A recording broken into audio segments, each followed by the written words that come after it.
Welcome ghostwriters. Today in this video I am going to explain that why Violet Evergarden's journey feels so incredible. We all love Violet for her innocent nature, her character development, and her behavior. But today we are going to understand that exactly why Violet's journey feels so incredible. In the start of the story, Violet is just a 14-year-old girl who knows nothing in this world except her major. She is completely innocent. She has dedicated her life to her major. We all know how she was treated by everyone else, even with Gilbert. It took her some time to understand that Gilbert isn't like others and she can trust her. The way Violet was brought, I can confirm that she definitely had a rough childhood. Due to all this pain and suffering, either she lost her emotions completely or never understood emotions or obtained common sense. She couldn't understand that Gilbert has left the world and she is never going to meet him again before she was personally told about it. Here the author did a smart job. He intentionally created Violet so innocent and made it easy for the viewer to understand that Gilbert is dead, because it would have engaged the viewer in thinking that what will happen when such an innocent child who doesn't even understand emotions will feel when she realizes that the man who took care of her as a child is not meeting her again.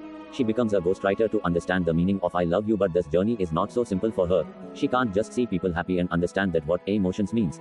Even though she is 14 years old, she was truly born after the ending of the war. Before that she knew nothing else. It's almost like she was born and 14 years passed in an instant and she couldn't learn anything. At this point she is just like any 2-3-year-old baby who is maturing, or a guy trying to learn a new sport. I would like to elaborate it with the sports example.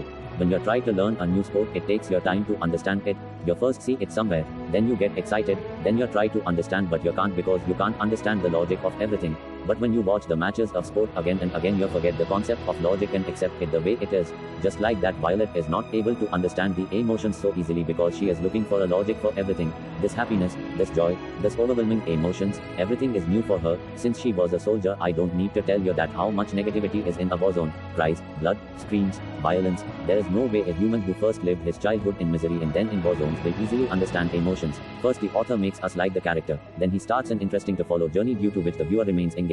Another way the show keeps us engaged is that the author fools the viewer so smoothly viewer never even understand that they have been fooled. Although she is not very mature about emotions, her simple, innocent, honest nature takes out true self of the costumers, which forces them in changing their way of writing letters and accepting Violet's way of writing letters. It's just almost impossible to understand the transition of hating on Violet's way of writing to accepting her way. Another smart move used to engage viewer in the show is by making Violet look innocent and having a tired sound. With these characteristics, even if someone hasn't watched Violet Evergarden, he would still understand it easily that she had a rough childhood. That's why it becomes easier to connect with Violet. Originally her motive was to understand the meaning of I love you so that she can say the same thing to Gilbert. But after finding out that Gilbert is dead, her ambition slowly turns from understanding only I love you to understanding all the human emotions. With every episode, Violet and viewer experience new tales and understand new things. But due to the absence of any final motive, the viewer always have a doubt that how is this anime supposed to end.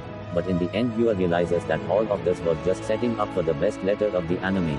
You get so much immersed in the anime that after every episode you feel Violet is coming closer to her goal.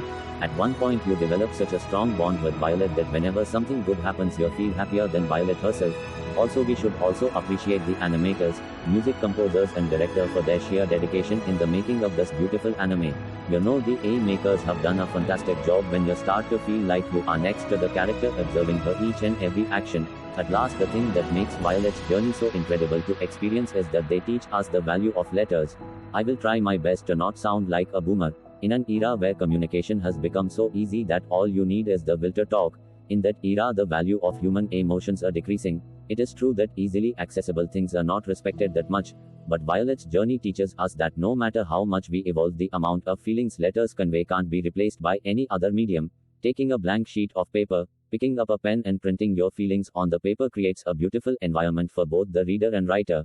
Trust me, if you don't feel like writing a letter to someone close to you after watching Violet Evergarden, you surely need to consult a doctor. Watching Violet Evergarden was probably one of the most beautiful decisions of my life.